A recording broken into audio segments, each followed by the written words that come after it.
alerta de gatilho. A primeira coisa que aparece na cabeça das pessoas quando a gente pensa em genocídio trans é que estão botando pessoas trans em campos de concentração, né?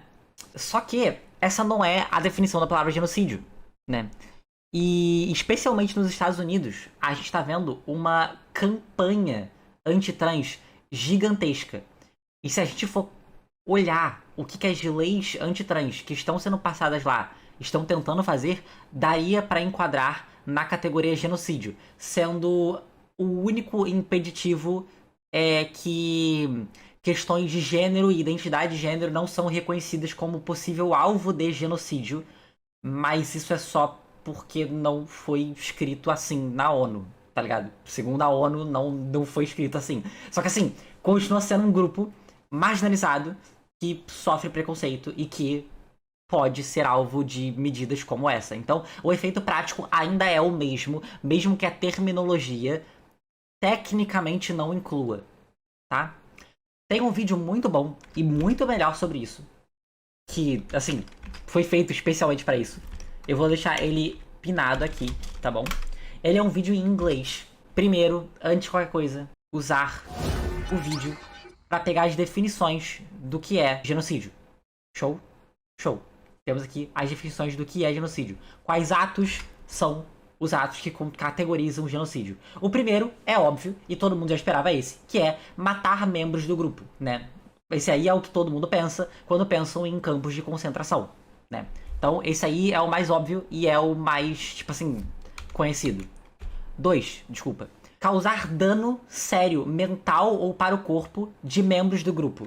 A gente vai entrar nisso aí também. Esse aí tem até coisa que dá pra colocar. Deliberadamente causar no grupo condições de vida calculadas para trazer a sua destruição física parcial ou totalmente. Ok. Essa tradução foi boa. Muito obrigada. Essa tradução foi boa. Show. Número 4. Impor medidas que tenham a intenção de prevenir nascimentos dentro do grupo. Eu acho que essa é a única que não dá pra colocar porque não encaixa, tá ligado? Não encaixa mesmo. E 5. Forçadamente transferir crianças do grupo para outro grupo. E aqui é importante colocar que pais das pessoas trans, por mais que não sejam trans, fazem parte do grupo que apoia pessoas trans. Certo? Então, se a gente pensar por essa perspectiva, tecnicamente você remover uma criança trans de um lar qual o pai seja apoiador da pessoa trans, você tá botando essa medida. Porque efetivamente você está alcançando o mesmo objetivo. Por mais que o pai não seja trans, por mais que a mãe não seja trans, o ato dessa pessoa apoiar essa pessoa, dessa pessoa apoiar a transição do filho ou da filha, já seria considerado o suficiente para considerar essa pessoa do mesmo grupo. Porque o grupo é o grupo que enxerga pessoas trans como existentes. E é importante lembrar que para ser considerado genocídio, não tem que checar todas as listinhas. Isso não é uma lista que você tem que marcar tudo para ser considerado genocídio. Uma ação, uma categoria preenchida já é considerado genocídio. Porque é assim que genocídio funciona. Tá? Qualquer um desses atos feitos categoriza genocídio.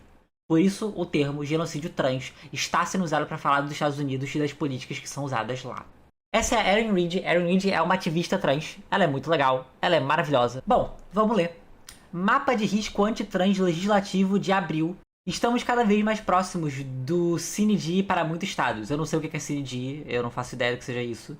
Mas se alguém quiser me explicar, eu aceito. Com o encerramento das sessões legislativas estaduais, os estados perderão a chance de aprovar a legislação antitrans. Aqui está o risco de cada estado. Esse é o mapa, tá? É engraçado porque se você for olhar esse mapa há 2 anos atrás, esse mapa era muito diferente, tá? Lembrem-se que os direitos das pessoas trans foram sendo removidos ao longo do tempo, tá? Eles foram sendo removidos. Então, a gente tinha direitos, olha que legal, e eles foram aos poucos sendo mandados pra casa do caralho dependendo do estado, né?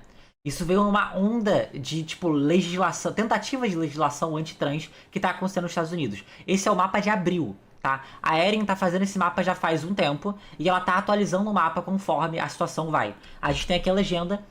Em vermelho, vermelhaço, são as piores leis antitrans, ou seja, os estados com as piores leis antitrans. Laranja é risco alto entre 2 anos. O rosa é risco moderado dentro de 2 anos. O azul claro, risco baixo dentro de 2 anos, e o azul escuro são os locais mais seguros para você viver sendo uma pessoa trans. E por que, que a gente tá olhando tanto os Estados Unidos, né? Falaram uma coisa, tipo, pô, o que me dá medo é o Brasil copiar os Estados Unidos. Pois é, a gente sempre faz isso. A gente tem uma política praticamente estabelecida de que a gente copia todas as merdas que falam nos Estados Unidos. Logo, logo, a gente precisa, né? A gente precisa entender o que tá acontecendo lá pra se preparar pra isso. Porque eventualmente pode acontecer aqui, não nessa maneira, né? Porque isso, como está aqui, não vai acontecer.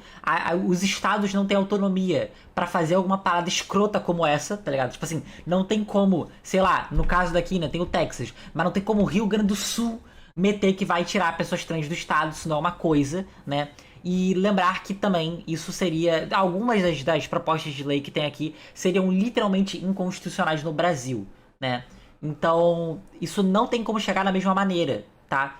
Mas não seria a primeira vez que a gente veria a extrema-direita fazendo merda e burlando o que a gente tem como lei pra diminuir um grupo, né? Então fica aí isso como aviso. Não duvide do que o Sul é capaz. Pô, o Sul não é capaz de fazer isso. O Sul não é capaz de fazer isso. É impossível o Sul fazer o que os Estados Unidos está fazendo. Não tem como. Eles não têm autonomia pra fazer isso. Eles não têm autonomia. Aquele merda do Nicolas tá meio que tentando trazer isso pra cá. Ele não é o único, tá? Essas últimas 3 semanas foram as semanas em que eu mais vi pessoas falando sobre feminismo radical, sobre exclusão de pessoas trans, sobre movimento LGBT e sobre transfobia generalizada, tá? Essas últimas semanas foram os momentos mais absurdos que eu consegui ver, sabe? É uma parada de... Eu sinto que ninguém falava sobre isso há tanto tempo assim. Assim, volta um mês, esse papo não era nem difuso na internet brasileira, mas hoje em dia tá ficando, sabe? É LGB, é isso que vocês escutaram. Tem uma galera que simplesmente decidiu que e se a gente separasse as pessoas LGB do resto das pessoas, né? Tipo, eu não preciso pensar por muito tempo pra perceber que isso é uma merda, né? Porque realmente não faz sentido nenhum.